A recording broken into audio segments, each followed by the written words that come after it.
এত রাতে সবাই ঘুমাচ্ছে আর আমি বসে বসে আচার বানাচ্ছি। বুঝতে পারছেন নিশ্চয়ই, এটা বড়ইয়ের আচার। এখনো পুরোপুরি কমপ্লিট হয়নি, আরেকবার জাল করতে হবে। দেখুন তবে আচারটা এখন কতটা জুসি হয়েছে বুঝতে পারবেন। এই যে এটা বড়ই, একদম কি বলবো, সফট, অনেক মজার অনেক মজার। বড়ইয়ের আচার বানাতে কিন্তু সাথে তেঁতুল দিতে হয় অবশ্যই। আর এই বড়ইটাকে আচার বানানোর আগে প্রায় 2 ঘন্টা আমি পানিতে ভিজিয়ে রেখেছিলাম।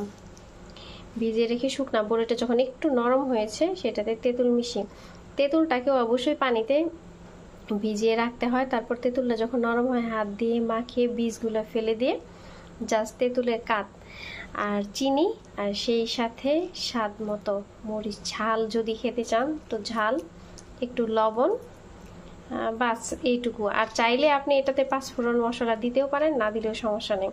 এটা এতটাই জুসি, সেই মজার। অনেকটা বড়ই দেখায়, দেখা যাচ্ছে একদম আস্ত একটা বড়ই, কিন্তু এটা যখন আমি চাপ দিব ভিতর থেকে একদম মানে চিনি আর তেঁতুলের শিরা মিক্স হয়ে বড়ইটা একদম নরম হয়ে খুবই মজার। ইচ্ছে করলে আপনিও বানাতে পারেন। খুবই কম উপকরণ লাগে শুকনা বড়ই, বললাম যে এটা শুকনা বড়ই, সেই সাথে কিছু তেঁতুল, তেঁতুলটাকে ভিজিয়ে তেঁতুলের কাঠ নিয়ে নিতে হবে। আর শুকনা বড়ইটাকে ভিজিয়ে রাখতে হবে মিনিমাম 2 ঘন্টা। তারপর যখন নরম হয়ে আসবে তখন তেঁতুলের কাঠ আর বড়ই একসাথে মিশিয়ে চুলায় দিয়ে জাস্ট একটু গরম হলে এটাতে আপনি চিনি দিয়ে দিতে পারেন। আর সেই সাথে শুকনো মরিচ ভেজে সেই মরিচ গুঁড়ো অথবা আস্ত মরিচও দিতে পারেন আপনার ইচ্ছা মতো। আর দিতে হবে একটু লবণ, 1 চামচ পরিমাণ দিতে পারেন। যদি হাফ কেজি পরিমাণ বড়ই হয় অথবা বড়ই 250 গ্রাম হয়, আধা চামচ, হাফ কেজি হলে 1 চামচ লবণ, আর চিনি স্বাদ মতো, মিষ্টি যতটুকু খেতে চান। বাস হয়ে গেল বড়ইয়ের আচার। আমি বরাবরই টক খেতে খুবই পছন্দ করি। এই যে এখানে জুসটা হয়েছে, তেঁতুল বেশি দিলে এই ক্ষীরাটা আরেকটু ঘন হয়, তো সেই মজার।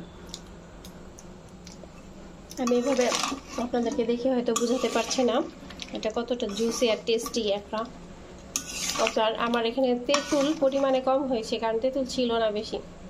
যখন তেঁতুল বেশি থাকবে তখন এই যে ঝুলটা দেখছেন এটার থিকনেস আর একটু বাড়বে।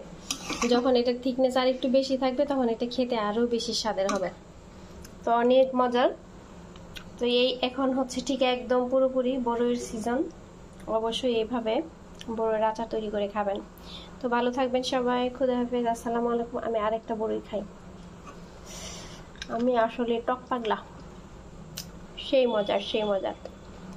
সবার দাওয়াত রইল এইভাবে বড়ইয়ের আচার তৈরি করে খাওয়ার।